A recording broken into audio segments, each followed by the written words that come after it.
live, laugh.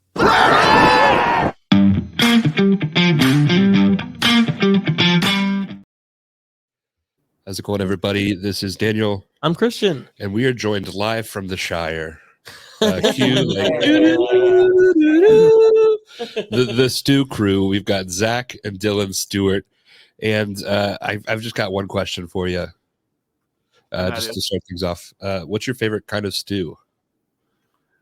Do all soups count as stew, or is there like a specific thing that makes a stew different than a soup? I feel like when it's a stew. I feel like a stew has to say stew in it. I'm gonna look it up. Okay, well, then that would have to be beef stew. Then it would have to be beef yes. Stew. Okay. I mean that's probably the most East Tennessee thing you've heard all day, but yes, but it's on brand, so yes, it's what we're both gonna go with. Yeah, so beef stew is one. Brunswick stew, gumbo. Oh, gumbo! Jambalaya is not a stew. Yeah. I'm just telling you, Google. Jambalaya is not a stew. I don't think that's a stew. I'm from New Orleans, and I'm rating that not a stew. If gumbo plays, there's no water in there. Yes, gumbo is most certainly my answer. If that plays, that's the one. Okay. See, they just earned my respect. And this is a question that we've asked everybody who has ties to East Tennessee. My parents, my dad's side of the family is from Knoxville. So you're going to Krystal Burger. What's your Krystal Burger order? I'll let you lead this one off because I have a hot take with this. I was about to say he's about to come in with a scorching hot take. When I'm trying not to be fat, I just get a couple of Krystal cheese chicks. When it is late night and I've had a wonderful workout, I just decide to undo all my goodwill and get a 12 sack full of cheese. But that's coming from a 330-pound guy. So. And see, my hot take with this is I would not order Krystals if it was the last thing open. I would go hungry. I can't do Krystals. I just can't do it. So much. Is it the food or the service? I can't. Like, what about it fundamentally is so troubling to you? Are your hands too big? Well, a little bit, but also it works for him, so that can't be my excuse. Yeah. But I guess it's just the overwhelming smell of onion and the fact that by the time I grab the first burger, the top bun is already a little bit soggy, so that's too much for me to deal with.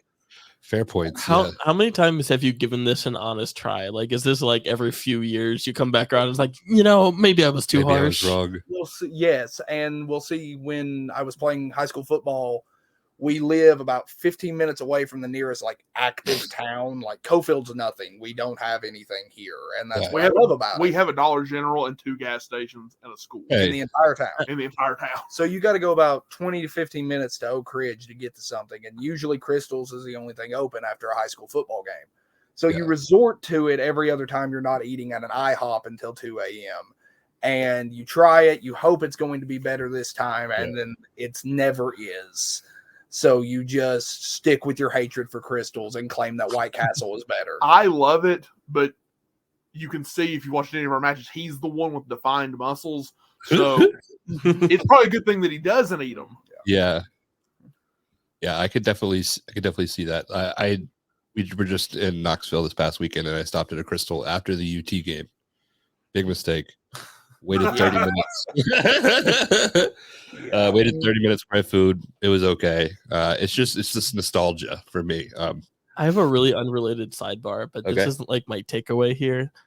So 2 gas stations on this street of a town. That competition must be insane. It's fierce. It is, because the one has, it's a marathon. It has your more just general gas station feel. Yeah. And the other one always lowers its gas prices lower because they don't have as many pumps, so they don't get as much business. Yes. So they jack down the prices as low as possible so they can get more people in. And it's the hometown gas station with the hometown name that everybody knows. So 90% of the town still go there, and the other percent that actually want to get their gas and move on with life go to the marathon. Wow. So, that's incredible. So it's a loyalty type thing. Yes. Another quick question before we start this interview, because I don't think it's officially. Is that Is that a Revenge of the Sith poster as well? No, that is the Obi-Wan Kenobi Disney Okay. Plus series. My Revenge of the Sith poster is over there. Big Star Wars guy. Oh, Lord. Oh, yeah. There's way too much money in this room spent on Star Wars memorabilia, and Obi-Wan Kenobi is my hero. Yeah. So that's awesome. This is unrelated, but related. Did you see the Obi-Wan cut move? Like they cut the show into like a 2.5 hour movie? Yes, and it broke my heart and made me happy at the same time. You got more content, but I Yeah, wanted and the theater experience. I was like, oh. It was so good. It was so good. Oh, it was wonderful. I've rewatched it 3 times already. Is it true that the two worst kind of fans are wrestling fans and Star Wars fans? Yeah, probably. That wrestling fans, Star Wars fans, Tennessee Volunteer fans. There you the go. best and the worst fans in the world. All 3 across the board. Okay. And I mean, I think that's the absolute truth. The best and the worst at the same time. Yes. Are you guys UT fans?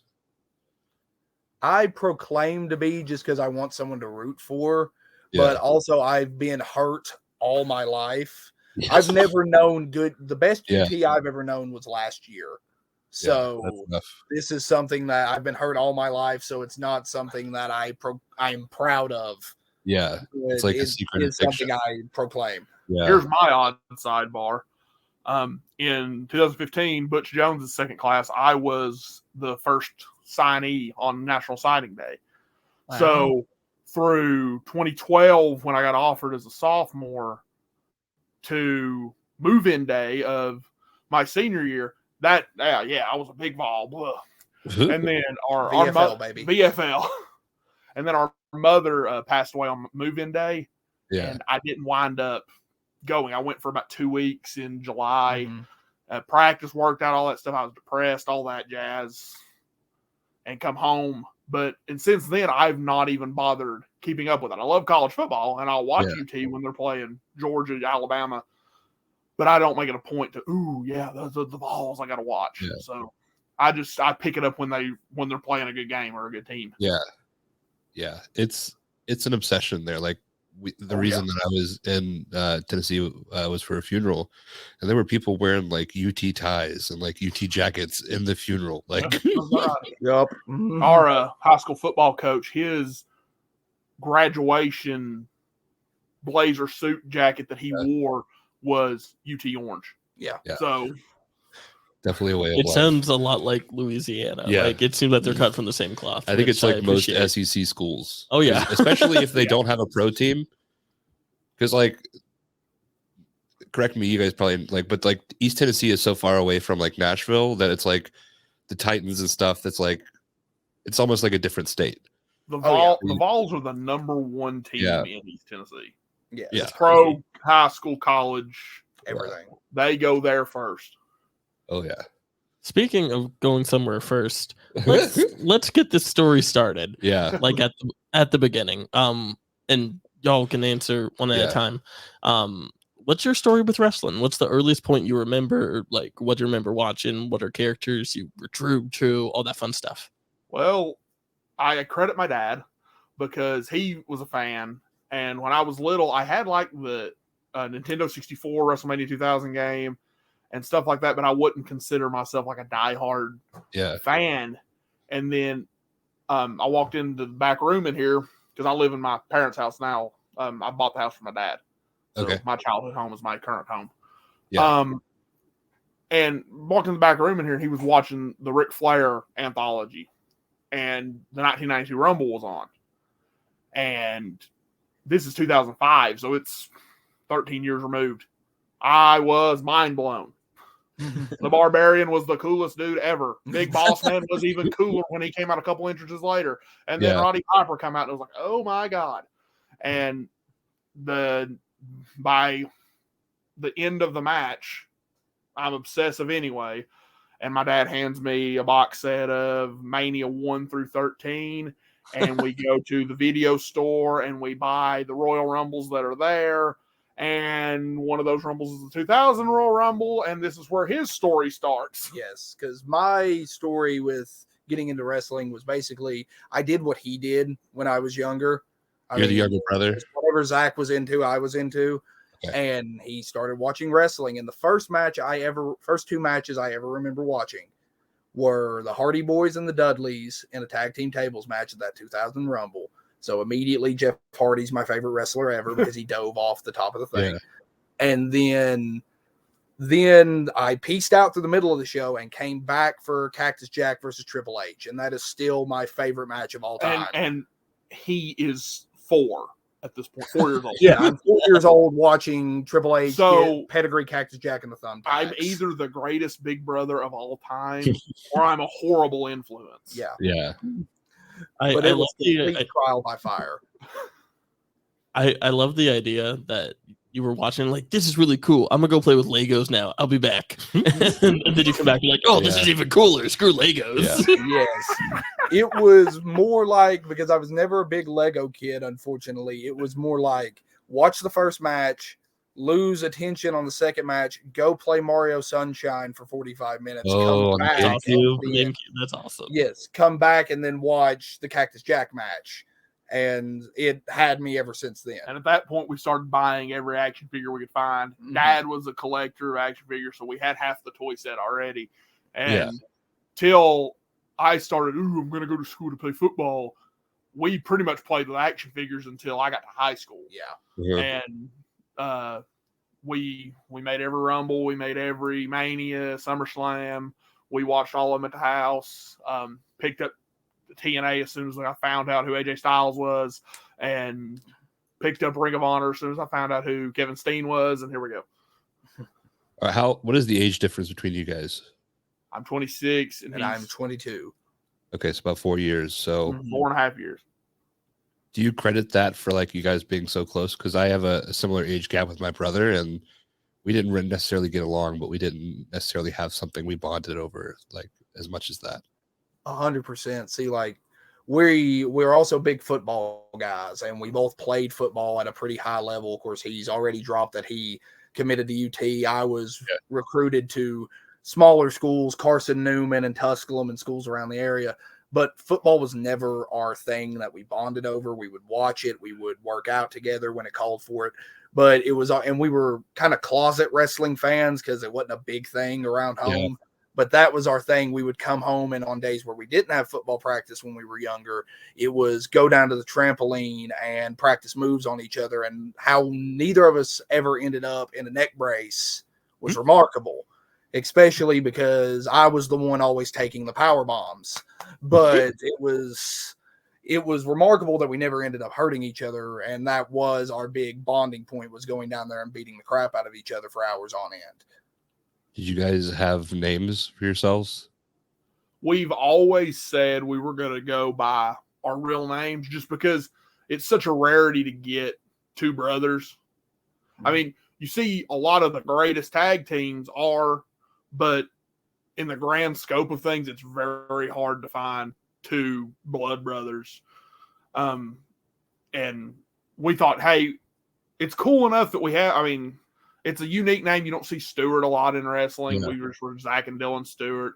We really didn't even coin the Silverback and Twisted Steel characters until we got our own ring at our house in 2017. Mm-hmm. Okay. So did you guys always know that you wanted to be not only wrestlers, but like a team? Yeah. I've always told people, if everything goes perfect, Mom's still here, all that jazz. I play 3-4 years at UT. If the opportunity's there to get drafted, you get drafted. You play ball, you make your money for a little bit. But the end goal was when he finished high school, we were getting trained to be wrestlers. Okay. And that was whether I was an All-American at UT or the last guy on the roster on the end of the bench. Yeah. When he was done, we were getting trained. And then the JPWA fell into our lap. It was 35 minutes away from the house. And we got super, super lucky on that because we had no idea where to get trained or how you even start that process. And then my buddy Jace sends me a text and says, hey, Kane is opening a school in Knoxville. You've got to go. And I'm like, oh, this might play perfectly into our hands. And luckily enough, it did. Were you guys big Kane guys? Oh, absolutely. He was my first favorite wrestler because my dad brings me in and says, "Hey, look, you remember Kane from the video game?" And I said, "Yes." He said, "He's about to pop up out from under this ring and attack these people while they're having a wedding." And I'm sitting thinking, how do you know? This was before we had DVR. I was like, how do you know this is going to happen? And then there's his head poking out from under the ring. I'm like, oh my God. And that led to the super fandom of Kane and Edge at the same time. Yeah. So we've talked about it a lot, but Kane is very underrated because, like, if you look at Kane is always compared to the Undertaker, and if you look at them side by side, like, as Undertaker's career goes on, the amount of matches that he has is lessened, but Kane is there every single year putting on matches. He's the guy that they bring in to put people over year after year, and he's wrestling at a high level. I think he has that stat of, I think he worked the most matches in WWE history. I think that's right. Yeah. I think so. And I mean, he was so versatile.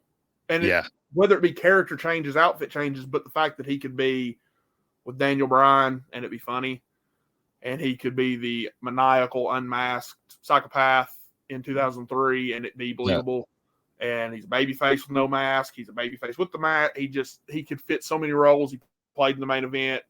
He could open. That type of versatility is important for anybody in the business. Yeah. And we didn't get a lot of time with him when we were training at the JPWA because I'm pretty sure it was campaign season. It was 2020, so it was. So we didn't get a lot of time with him. He was able to step in for like 2 or 3 classes. And the 2 or 3 classes he stepped in were so cool because he just was such a – I mean, he would come in and be running around like a chicken with his head cut off, but immediately stop, and all of a sudden everything just clicks what he says. Yeah. And it's such an awesome trainer to come in like on a drop of a hat like that and drop so much knowledge. Yeah, that's really awesome. So you guys started were you aware of Dr.Tom before going to the school? Yeah. Not as aware of him as we were of Kane, of course, just because we were WWE fans in 2000. And Dr.Tom, I mean, learning about stuff with Dr.Tom came afterwards, of course, when you got old DVDs and stuff like that. But we knew that he was the head trainer of the WWE, and now he's in Hardin Valley, 30 minutes away from the house. We have got to go get involved with this man. Yeah, that location is crazy to me because, like, for so many guys, like, the hardest piece is being near. You're not near a training school. You're driving 2.5 hours there, 2.5 hours back. Like, a lot of times you're driving 3 times a week, like, to these schools where it's like, I wouldn't say nobody, but it's just some dude beating the crap out of you to try to make you quit so he can get your money. Yeah. Well, so I mean, sorry, I didn't mean to talk over you. Oh, you're fine. I just got so much respect for. We had 20 people in our class at JPWA, and so many of them were out of state and living in an Airbnb or whatever, and we got to go home every night. Stop at Wendy's beforehand. Stop at Wendy's, not Krystals. Go to Wendy's and then go home. And I mean, it's just such respect I have for a lot of those guys and girls we went through JPWA with because they did make that sacrifice. And we got lucky on that one. There's no other way around it. But I mean, we're very fortunate. And then, like he said, you learn more about Doc as you get older. But then what you're able to dive into once you know Doc and how really, really, really great he was. And it's like, it's a whole nother chapter of wrestling fandom to dive into because it leads you to all these territory-based accomplishments that he's had. Oh yeah, of course. I do want to pause this and say, what is since we didn't get the Krystal Burger order, what is your Wendy's order? See, now when I am trying to maintain some sort of figure, they have grilled chicken wraps. Okay. So I'm basic and go there. But if I am not trying to maintain a figure, it is anywhere. If I'm going big, it's 2 Baconators. But the Baconator's always the go-to because it's perfect. Oh yeah. You dabble with any baked potatoes? I've not done the baked potato. The chili is amazing though. Yeah. Baked potatoes are solid too. Yeah, baked potatoes. Like to be able to get a baked potato at a fast food place and it to be good. And it's quality. Like it's good. Yeah, I would probably take Wendy's over Krystal Burger. Absolutely. Ooh. I feel like you're just trying to get them to like you a little bit, Daniel. No, it it's doesn't just feel like authentic. Krystal Burger is like, if I lived in a town with Krystal Burger, I would probably get it like once the day I moved in, and then I would just eat Wendy's for the rest of the duration. But you go to Dr. Tom. You guys are both football players. How is the cardio different stepping from a football field into a ring? See, it was an amazing turnabout. Luckily, he's already said we had 20 in our class. So there were extensive breaks in some drills because of the 20, and that was amazing. But football, there's no cardio like playing an actual football game. You can run all off season, and as soon as you get in there and you start taking live reps, it's different. There's no cardio like wrestling at all, because you are not only moving, you're thinking about what you're doing next. You're trying to take care of the guy you're in there with. You're trying to make it all look good, make sure your muscles look pretty while you're doing it. Yeah. It's just, the whole thing is such an intense way of doing business, and it's completely off the wall compared to anything else you do. Yeah. You don't know cardiovascular tired until you run back-to-back 5.55s with Doc, and then you go into man in the middle. Oh, yeah. And then it's like, we both are from our town is very small, as we've already said. Yeah. We both played offensive and defensive line. We never came off the field. And now I'd been out of the game for 4 years, 5 years at that point. I'd gotten fat. I was up to about 360. So it was worse on me, but it's a shell-shocking thing to get in there. And it's like, oh my gosh, you got to run these ropes, and then you got to run a circuit. And it's like, I'm trying not to look like the big fat dude that can't get through it. And I tried to mask it pretty well. Yeah, I thought you did a fine job. What was the first moment like when you stepped through an actual ring and you got to step into the ring? After all those years of trampoline power bombs, and now you're there. And again, that's another thing that we've been very fortunate with. We had the conversation with our father when the WWE, it was right around the time the WWE network had just gotten hot. They put out NXT Breaking Ground. And we watched that series and like all the workouts and stuff they were doing. They were like, Dad, we were like, Dad, we can do that. I think we can do that if we get the right tools. So Dad, being the extremist that he is, got the money together, got a building in the backyard and a wrestling ring. Okay. And so our first time stepping into a wrestling ring was 2 years before we got trained. Yeah, was in our backyard in our own wrestling ring. So we went to Dr. Tom's with 2 years of backyard with a budget bumping and no idea how to properly apply a headlock. Or lock up. Yes. So that was another thing we had a leg up on. We had been in before, we had bumped before. We just didn't know if anything we were doing was correct. How far off were you guys? Oh, sorry. Oh no, you're fine. Yeah. Go ahead. I was gonna say, as far as stepping through the first time, like in a live round, we got with our what we call our home promotion, SPCW in La Follette, and we were supposed to wrestle two guys that weren't a team. They were just putting them together, two heels versus us.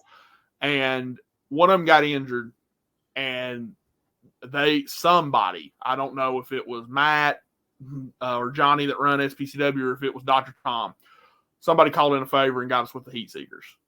And that moment right there has set us on the path we're on. Not to give our wrestling uncles too much credit, but if we don't draw the Heat Seekers night one, we are not what we are right now. Absolutely.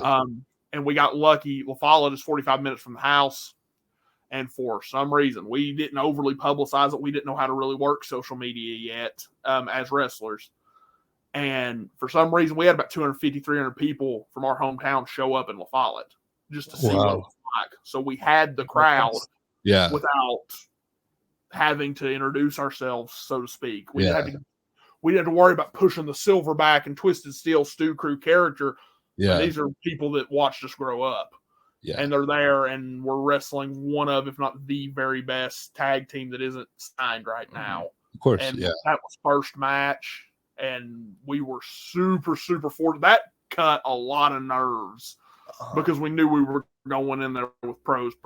I mean, not that the other two guys we were wrestling weren't, but Sigmund and Elliott are.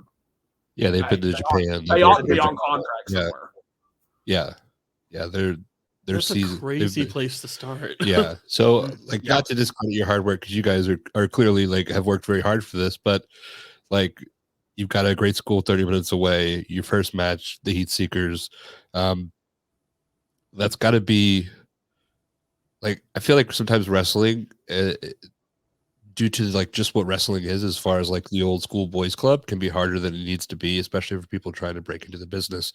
Right. You guys were fortunate enough to find a good home to where maybe you didn't have to deal as much of the BS of like politics and stuff, which is really awesome. Going into that first match, how long had you been training before that? Well, we had self-trained, self-taught, whatever you want to say, since December of 2017. With Doc, we were in from August to November of 2020. Okay. And right toward the end of training, I dinged my knee something fierce. I let out way more curse words than I probably should have in a public setting, but I thought I just totally wrecked it. And we were like 3 weeks out from graduation. And I'm like, I'm going to miss that match. I've just buggered myself. So then I gritted through those 3 weeks, and we were done in the middle of November. So we took till February for me to ignore my knee long enough to where it didn't hurt when I walked. Yeah. So we could start with SPCW in February. And we had a guy, Steven Stanley, that was in our Old Castle Jack, that was in our graduating class. Yeah. And he said, hey, I want to take you to these guys and introduce you. And we went, excuse me, and we watched an SPCW show, and Matt and Johnny asked, like, hey, we'd like to have you next time. It might not be for much. It might be a tryout match, whatever. And we were able to get started. So it was technically about 6 months post the start of training. Mm-hmm. Okay. So you mentioned you dinged your knee and you let out a lot of curse words. This is a question for both of you guys. What's your go-to, like, I just stubbed my toe or I just stepped on a Lego? You know, I thought of this question and I thought, I can't say that. That's not going to go over well, but you're killing it. I love it. Yeah. I'm going to tell a total lie here because I am a school teacher and my kids could find us. I'm going to say golly gosh and gosh darn. Because I'm not trying to lose my job. See, here's the thing. I do not work in the public school setting anymore. So I used to be a teacher's assistant, but I do not. So I can say that my usual is, if I'm like around anyone and I'm trying to keep it somewhat okay, is I'll be damned. That's one I go to a lot. If I'm by myself, it is words that I won't say on YouTube. Because I mean, we are respected and liked amongst the kids in the community. So I like to keep some rapport. Okay. Even though that's usually not my job. That's his job. He's the man that also curses on the SSC, and I make him bleep it out. I have to bleep it out. Because my school kids watch it. Yeah. Something we've done is when we have to bleep stuff, we just throw a Ric Flair woo instead of a bleep. You guys can have that. Very nice. See, my go-to is, because I edit the videos and stuff, my go-to is the dolphin noise from SpongeBob. That's good too. I use that one with everything that needs to be censored. They're making me realize. So I also work in the school system, that I probably should curse in front of kids less. like a kid will come up to me with some situation, and my instinct, I'll just say, I'm like, oh shit, dude, I don't know what to tell you. High school kids, so I also want to apologize because, like, I don't know what I've said so far. So we're the ones that have to, which nobody's gonna say anything. That's what I always try to tell Zach. But if someone does say anything, we're the ones that got to deal with it, and we'll deal with it. Well, and my whole thing is too, if I don't say it, it's not my fault. Yeah. And I don't go into my classroom saying, please watch this YouTube podcast that I am on. I don't go in there like branding it, so I'm not referring them to curse words. Yeah. Well, if you're a kid and you're watching this, don't watch any of our other interviews. or do if you want to hear some fun, or if you want to be cool, watch all of them. Yeah. We're from the middle of nowhere, East Tennessee. They've probably heard it. Yeah. But I tried to do my part in shaping the youth. Another sidebar, because we've had AJ Kazana on, we've had JR Miller, who's adjacent. And Silas Thrillbilly. This is a question that I like to ask because I get to kind of flex my knowledge of the area. What is your favorite rendition of Rocky Top? Dolly's. I mean, I know that's the basic answer, but it's Dolly's. The spooky one they came out with last year. Oh yeah, that was cool. Yeah. Hold on. It was like slowed down. That's everything.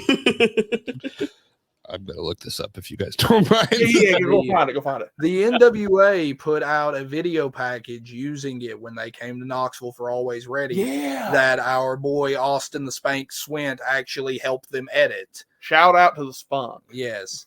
So, but that came out last year when they debuted the black jerseys. And it's actually pretty cool. Probably should have been my answer, but I got to go with the classic. Is that coming from the headphones? I can hear it. Can you guys hear this? Yeah, we can hear it.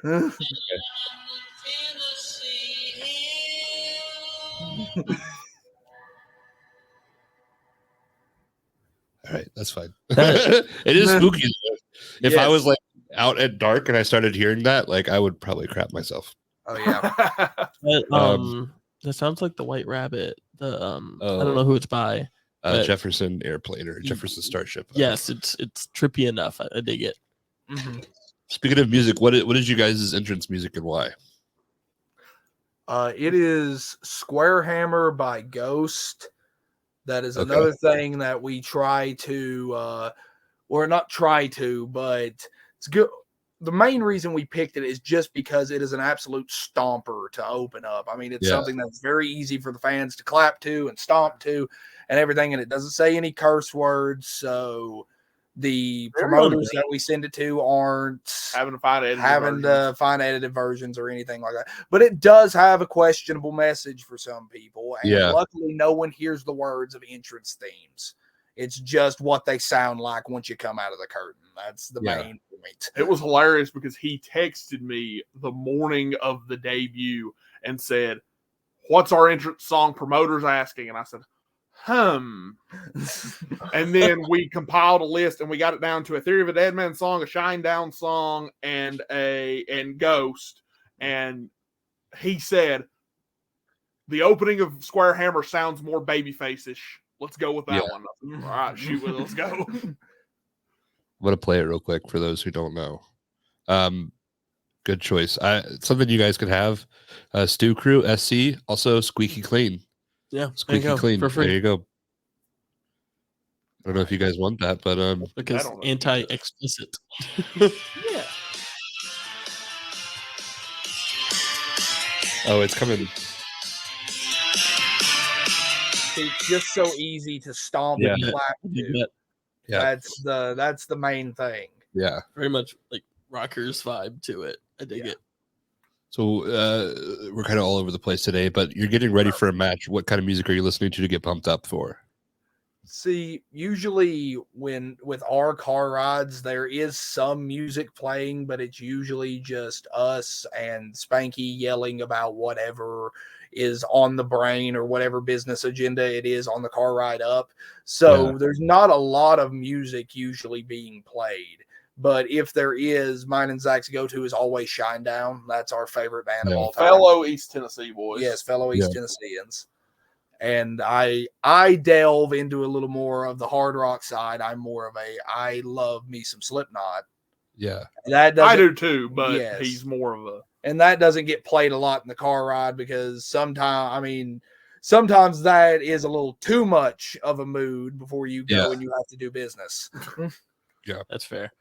So, if you could talk us through the first time y'all worked the Zenith compared to the most recent time you worked the Zenith, just kind of talk us through those two days in comparison, and just kind of comparing that?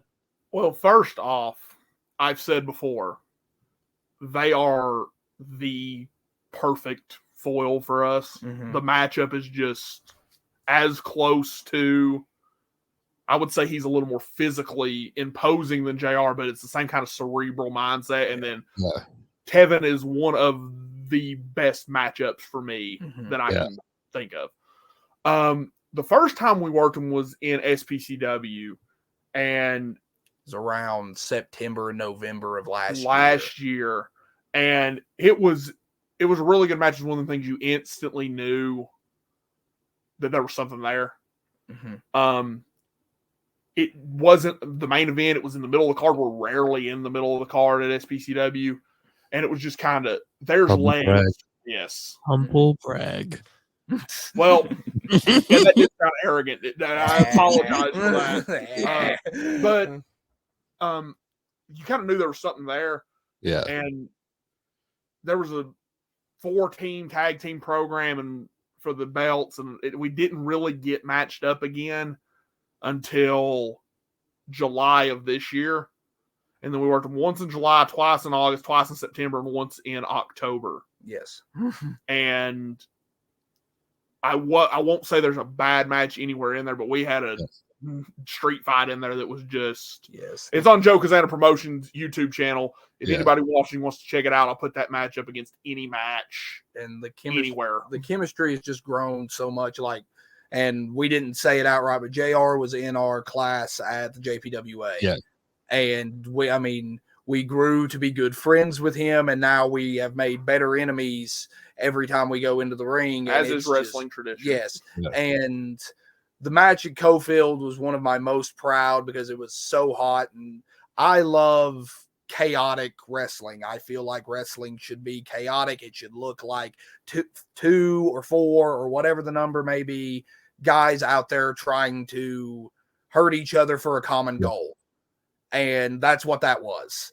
And then our last match that we had in October at SPCW was about as pure of a blow-off tag team match as 4 guys and 5 if you count Benny. I choke slam Benny. That was wonderful. What was that like? But it's about as pure of a blow-off match as you can have, and I look forward to locking horns with them again whenever we get the chance. January 26th. January 26th. Prodigy Pro Wrestling. There you go, Brandon Moore. Who do you think is a better ringside trash talker, Spanky or Caitlin Marie? Caitlin, 100%. Caitlin. Oh my gosh, it's not even close. Is some of the stuff that she says like you have to kind of like take a moment and just be like, did you really just say that? She pays more attention. It's something I've caught when we do social media at these shows, and like once she notices that you're filming, she turns it up to like 15. Yeah.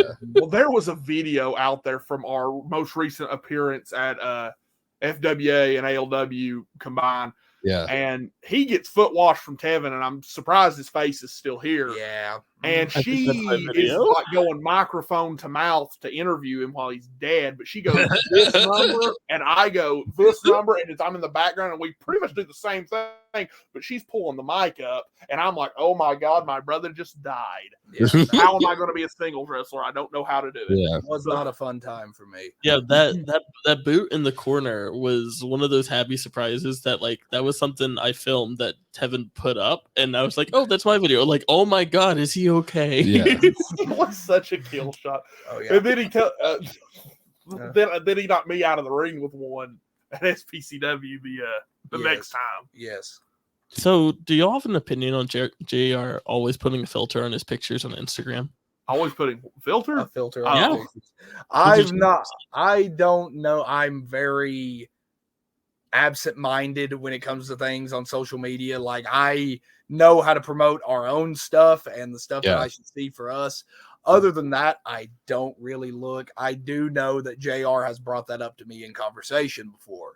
So it's just the baseline of that I haven't noticed because I don't go looking. And just a sidebar on JR, we were sat around, and at the time it was 22 people in JPWA, and Doc is, why do you want to be here? And he's just his way of getting the feel for everybody. and you knew when he talked that he was something. Mm-hmm. And I think he kind of had the same.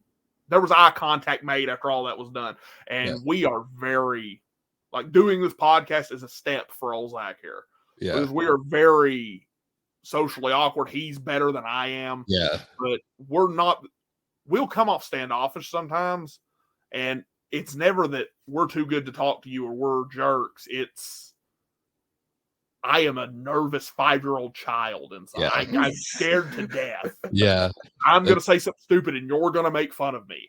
But there was that kind of eye contact made. And through those 12 weeks, it was like, how do you cross 3 fingers?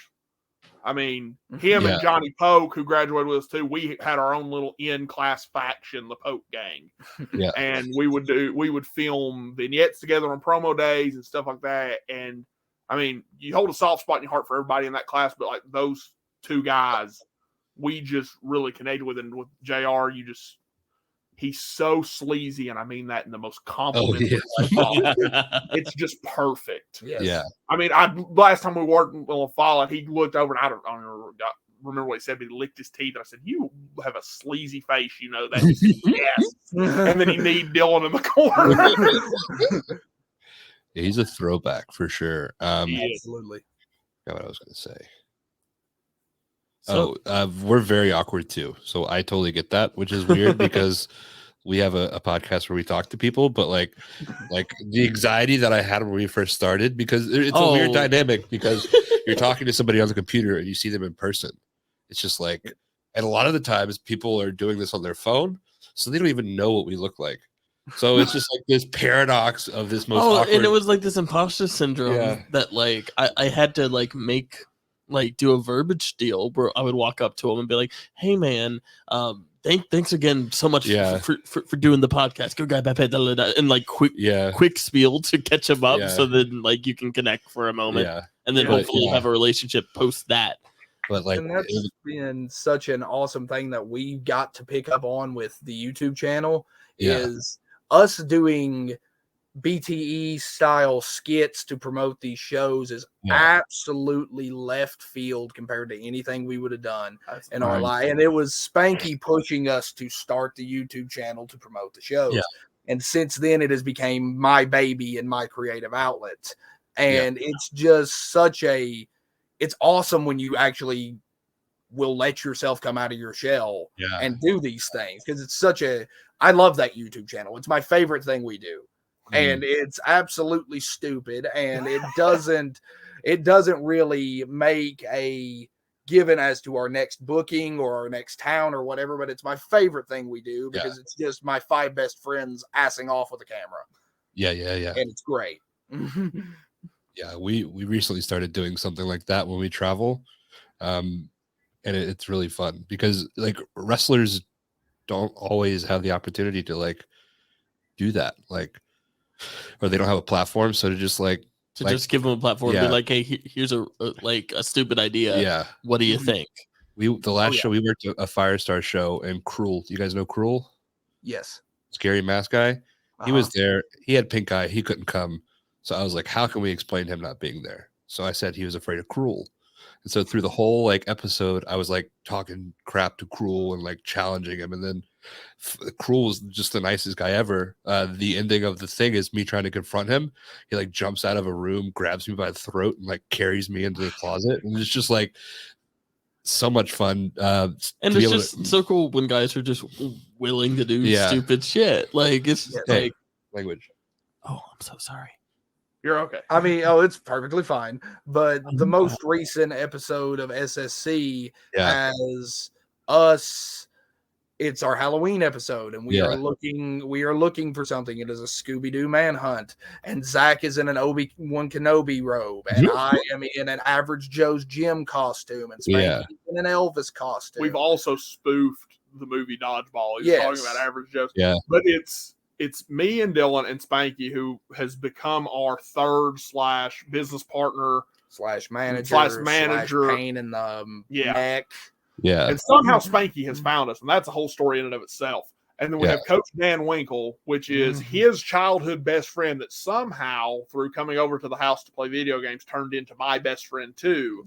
And during that weird period where they were still in high school and I was being a bum trying to get through college, after I decided I wasn't playing ball, me and Daniel and Dylan and our dad would bond through wrestling, go to all kinds of shows. And then our cameraman, the lovely and plump Nate J, is Daniel's cousin. So it's kind of like a tight family circle plus Spanky.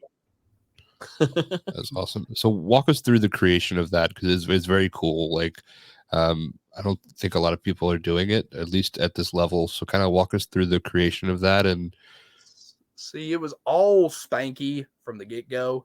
We were running our first Morgan County show. Actually, no, we were going to the first Cofield show. Yes, this was building up to the first Cofield show, which is our hometown. We had ran 2 in Petros, which is the town over, and it's Spanky's. It was the school Spanky taught at the time. So we were building from that, and Spanky told the story of how he met Zach, and because they worked together at Petros for a period of time until Zach got a job at Cofield. And Spanky just told the story in the first episode of how everything went. I was completely against it because at the time, not only that I have pointed out how introverted we both are and how I didn't want to do this stuff on YouTube.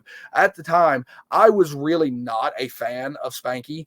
Not a fan. It's not the word. In any way, shape, or form. He was now, totally against it. It's hilarious now because now the roles have kind of flipped to where Zach gets more irritated at him and I'm the handler. Yeah. But like at that point, I was like, no, let's not do it. Then I saw how good of a job and how much effort he put into the first episode. And then we both kind of went into it, and it's grown and snowballed to where it's all of our kind of creative outlet. And we do these funny things all in the name of promoting these shows that are coming around town and other shows we go to if we have a big travel day and stuff like that.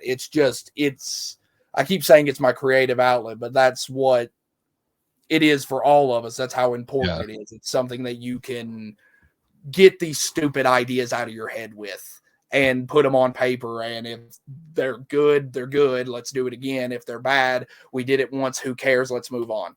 Yeah. And where can everybody find that if the easiest way?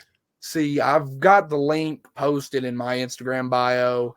I know it's just usually I look up SSC Stew Crew on YouTube. They fell off. We are now the good guys in bad pants. Hello there. I don't know how to continue this. So I will ask you, what's your favorite episode of SSC? It is The Climb. So the season 2 finale. We go on a journey up a mountain led by Coach Dan Winkle, who does not know how to read a map. And it eventually reveals that we're doing the second Cofield show, and we have a shot at the Heat Seekers for the Joe Casana Promotions tag team titles.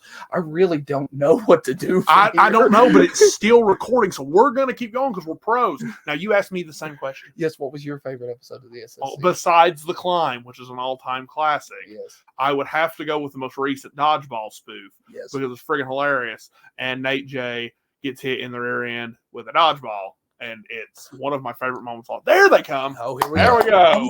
We kept it rolling while y'all were gone. Yeah, we heard. Okay, good. I don't know why it doesn't. Coach Van Winkle doesn't know how to read a map. So they heard me. Yes, there we go. So if is that the episode you would recommend people to start with, or should they start at the beginning? I would start at the beginning because it's a ongoing. At this point, we reference the stuff that we have done in the past, like we're actually an important TV show like Friends. So it's the continuity, guys. Yes, it's we have continuity and we have in jokes and everything like that. So it's best to start from the beginning, but The Climb is the best episode in my opinion because we just stuck. I wrote all of this in my planning time at school one day. I wrote a whole season. And I told Zach, I was like, okay, it's going to end. We're going to go on The Climb. And I don't know what we're going to do. I don't know the skits we're going to do. I know how we're going to pay it off. But I just want us 5 in the woods with a camera. Yeah. And let's see what happens. So sorry. What I was asking is your favorite season of Survivor. Yes, I told you. There we go. Okay. I have 3 answers here. Oh boy. My old school self, like when I was a kid watching, I love Survivor Pearl Islands. Yeah. Because I thought Rupert was the coolest person that ever lived. Big bearded guy with his tie-dye shirt. Yeah. Survivor season 25, Philippines, because I thought Jonathan Penner was like my favorite player ever. Yeah. And then Survivor 33, Millennials versus Gen X. And I loved that season as well. Do you remember the Survivor where they like broke people up based off race? Yes, I do. That was very weird. It was very weird. No choice. It would not have been something they could do today. Not at all. I will shine the light on my nerddom. I have watched every season of Survivor well over more than once. Yes. So okay. Incredible. This is something I just found out. Somebody that in my office was on Survivor. I'm gonna see if you know who they are. Adam Gentry. He was on that same season that you were talking about, Survivor, where they split them by race. Survivor 13. Yes. Yeah, he's in my office now. How rad! Yeah, I haven't talked to him about it. I just win that season. Really? Yes. Wow. Small world. Me and my wife, our like favorite thing to do is every once in a while we'll just binge watch the Survivor season because it's like you don't have to worry about it week to week. You get involved, and then so there's some seasons that are better for all 3 of y'all. Okay, can you sell me on Survivor? I've never watched an episode. I'll let you do I the can't. Pitch it to me. Pitch it to you. Okay, right, here we go. So, as a wrestling fan, you should enjoy Survivor because especially the best season when there's a coherent story throughout, and there's like the theme you follow. It's almost like the Bloodline story. But you're rewarded for paying attention to the early relationships that are built in the game that pay off later. Second of all, much like wrestling, they face physical adversity and have to overcome that because they're on an island for X amount of days and they're starving. It's like getting beat up during the heat. Okay. And then the big finish, Why'd you look at me for that? Because, buddy, you set me up for the hot tag. And then if the finale is done right and the winner is a good winner, that's like the good hot tag. You tag in, bump, they make their final moves, and they're voted for $1 million. The early seasons are great, too, because they don't live in the world of, buddy, you just voted me out and costed me $1 million. Good move. They're like, no, you voted me out and cost me $1 million. I'll burn your house down. Yeah. And that the controversy of old school reality TV is a little better. Yeah. So do you start with season 1? No, because it's season 1 is such a. It's more of a survival show rather than an interpersonal game. 33 is not a bad one to start. 25 is not a bad one to start. I'm sorry, y'all opened the nerd mod. Nerd mod is coming out here. I'd go with 7 to start. 7. You're going to start. Yeah. Okay, I got you. Do you know what I hate now? Is you'll be in tribal council and then just everybody's whispering and they're like running around like all this stuff. I was like, figure it out before you get to tribal council. Yes, and there's a time and a place for like sometimes when something really goes haywire, it's cool. But when they do it every tribal council, it's like get your ducks in a row. What is the person that won that made you the most angry? The most angry who? This is probably going to boil more down to somebody I really wanted to win that didn't get there. Oh, give me just a minute. Sorry. See, my only thing, like I watch Survivor with him. If I walk into the room and they are doing a challenge, I watch the challenge. And then I usually peace out to go do something else. Like Sunshine, of course. Yes, play Super Mario Sunshine. Yes, that's something that still happens to this day. But I do not. I can't remember all the names and all the beefs that these people have, so I'm not good with this show. Yeah, and I remember everything. Yeah. Season 38, the dude that played the game for like 7 days got voted out and then came back at the end and got to win. I was livid. Yeah. My wife almost stopped watching after that. I had to beg her to watch season 39 with me. Yeah, it's definitely a fun. Sounds fun like show. A whole lifestyle. I'm here. Are you convinced? I mean, I'm gonna give it a shot. Yeah. Please let me know how you like it because I'd be very happy if I tipped somebody off to something so great. I think we might. 5 seasons. It's like the Monday Night Raw of CBS. It just keeps running. Yeah, Jeff Probst there through it all. That's Dylan's favorite person. Oh, I can't stand You can't stand them. I can't stand one of the first things I ever watched. It was like 90-year-old iPad or laptop coming at you, but it was like I think season 9. Season 9, one of my favorite seasons. I remember that. He takes the votes from the last tribal council and then like battles the entire jungle, goes chopping through trees, gets on a helicopter, lands on a motorcycle, and rides into New York City. And I was like, what is this dude? Superman? Is he MacGyver? What He's is been this? cursing Jeff Probst for almost 20 years. Yes, I do not get it. How many seasons are they running in a year? Like 2 2. years. Wow. Yeah. 45 total. I'm ready. All right. We have to have you back on to watch Survivor. Yeah. Survivor watch along podcast. Yeah. We can do watch along. Yeah. We could definitely do that. But let's get back to wrestling a little bit. Yes. Where do you guys what is your goal for 2024 as a team? Like who do you want to face? Where do you want to see yourself?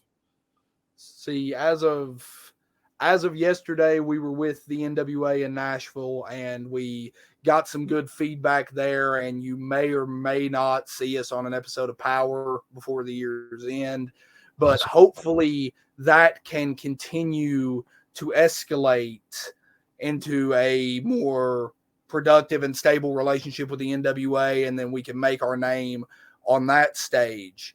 And there's plenty of people around the area. I mean, we're expanding more and more all the time, which is a great thing. We love our home away from home in South Carolina, 3 Count Pro Wrestling. Yeah. And we would love to see more Tennessee influence come in there, and we can show the people in South Carolina what we've been doing up here. And I just hope that we can get more states under our belt next year, and hopefully with these opportunities knocking on the door with the NWA, hopefully we can get something more there that can propel us to these bigger and better bookings. Awesome. And then this is a question that I don't think we've been together for an episode for this. So when it comes to messages, do you have a message you'd like to ask them? What? Do you want me to ask it? Are you asking about my Instagram question? Yeah. Oh, what's the weirdest DM y'all have got? I have, and this is a very dark side of wrestling that I do not like, but I have had some. I don't know if it was a bot. I don't know if it was a real person. I don't remember the name, but I have had someone ask me for gear and ask that it please not be washed. Dude. That has happened. Oh my God. I did not message them back because I don't know. I wasn't in a rough enough spot financially at that point to engage in that conversation. But yeah. I was able to put my pride full. Nah, bro, find that somewhere else. There's other people that'll sell that to you, but not me. AJ Kazana. Yes. Precisely. I mean, I don't know that for a fact, but allegedly. He's selling a lot of gear. Yes, I'm sure that deal's been made. Awesome. And then we always like to ask this question. It's cool, you guys. We haven't had a lot of people from East Tennessee on. So, who are some people from your area that more people should know about on a worldwide scale? Well, you said 2 of them already, and being Silas and AJ. I mean, I think. This is an opinion thing, but I think Silas is one of the best guys signed by NWA. I mean, and that's no discount to anybody else. I think Silas is fantastic. AJ, he is what he is. He's charismatic. He's big and strong. He's the brute. All that jazz. And then little brothers come in with him, and he's still my captain. He's KC now, but I call him Captain Kirk still. He's young, he's new, he's good. We've got guys like Chris Mason, Von Milla, Tyler Shoup. All these guys are SPCW guys from the JPWA. We got another SPCW guy that's not a JPWA grad. I don't know if y'all seen Andrew Thomas. I joke all the time that he's my favorite wrestler just because he keeps me giggling. Yeah. He is as entertaining gets. And I'm going to jump in here with my favorite wrestler. The Dreamweaver Wayne Moxie is one of my favorite people on this earth, and he's so talented, and he's such a great producer of his gimmick and his content, his stuff that he puts out. Yes, and I love Bruiser Bob. Yeah. I absolutely love Bruiser Bob. But Moxie puts out such great stuff, and it's amazing and so well produced and everything. Andy Optimal's in with that clip, and he's such a crisp young wrestler. He's younger than me, so Andy I mean, yeah, and Andy's so crisp at what he does. And like Zach dropped the name, Tyler Shoup's getting back in it, and Shoup's amazing. And Von Milla is one of my favorite young JPWA kids. He's so athletic, and when he taps into what he's got, he's going to be something that people around here eyes are going to pop out when Vaughn can really lock he has. Awesome. Those are definitely some names that we'd like to see. We've heard a lot about Wayne Moxie. He's going to FWA on Saturday for those watching. Yes, I saw that. And we've name dropped him once already, but Johnny Poke, the world's favorite cowboy, anywhere that can pick Johnny Poke up needs to do it. Absolutely. He's not only a really good wrestler in the ring, but that's one heck of a guy. I mean, I would die on the sword for Johnny Poke. Yes, and there's a couple other people I feel that way about. It's rare because I am so to me. Yeah. But Poker's one of them. He's absolutely fantastic. Yeah. And I think we'll end on it where we kind of started. What's your favorite Star Wars movie? Oh my gosh, it's Revenge of the Sith by a mile. See, I'm the Darth Vader guy, and I've always, just to get his goat because he's a big Obi-Wan guy, I always talk about how I somehow justify in a completely wrong stance that Vader's right. He killed children. He's the good guy here. I mean, I somehow justify that. I mean, he is the chosen one. But my favorite movie out of the entire bunch is Rogue One. It's the second best. Yes. Yeah, it's my favorite. Rogue One is great. Yeah. So Rogue One to me, like, I have a harder opinion about it. It's a fantastic movie. I don't think it's a fantastic Star Wars movie, but it's a fantastic movie. Yeah. Let me tell one real quick on our cousin who is our gear maker. Shout out MLM Designs. She makes our gear and does like our stickers on our boots and stuff. But we go watch our Star Wars movies when they're in theaters. Him, me, my wife, our aunt, and our cousin. And I'm sitting here. My wife's right here. Lindsay's here. And she says, "Oh, no." I said, "What?" And she said, "They're all going to die." And I was like, "You couldn't look at the poster and tell?" Like, this is set between Sith and A New Hope, and we don't even ever see any of these characters again. You've never heard of any of these people. What do you think was going to happen? That's incredible. Maybe that was a bad question to end on. So I will piggyback. I will try to keep it in Star Wars. What is the best duel that isn't Anakin versus Obi-Wan? I'm glad you clarified. The Darth Maul and Obi-Wan and Qui-Gon in the first episode. Yeah. Is the Obi-Wan and Vader from the series off of? No, that's my pick because it's really well done. The fact that they actually use the Force within the fight is really cool, and that hasn't really been done at that high level. Like, that was awesome for me. Oh yeah, I told him I almost got emotional watching the last episode because I was like, I have fantasy booked what happened with Obi-Wan in the in-between time for like. So it come out in 05, so 15 or more years. And I'm like, yeah, they could have got back together, whatever. And it was so close to what I said should have happened. And I was like, you're right in the heart, man. I was like, oh, crap. That's awesome. Yeah, we'll have to have you back on and talk about Survivor and Star Wars. It's a fully dedicated episode.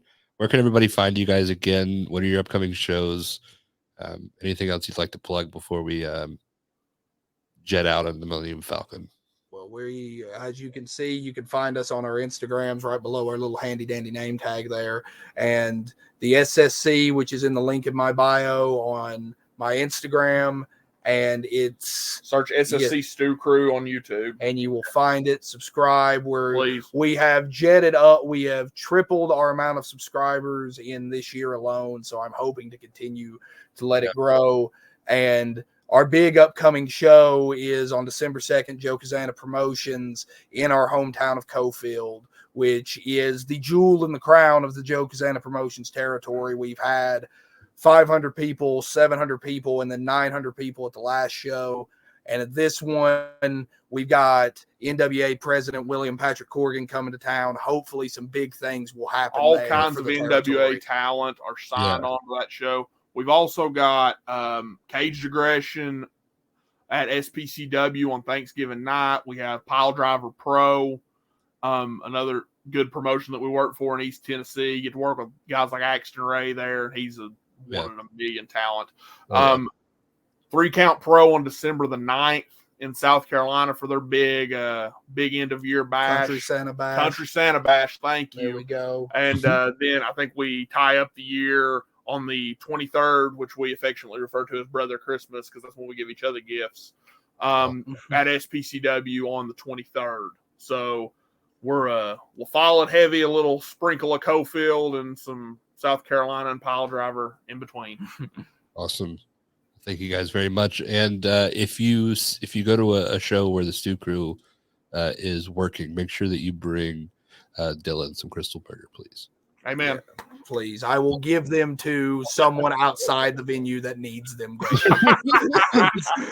Great answer. Awesome. Thank you guys so much. I hope you have a great night. And check out the Stew Crew.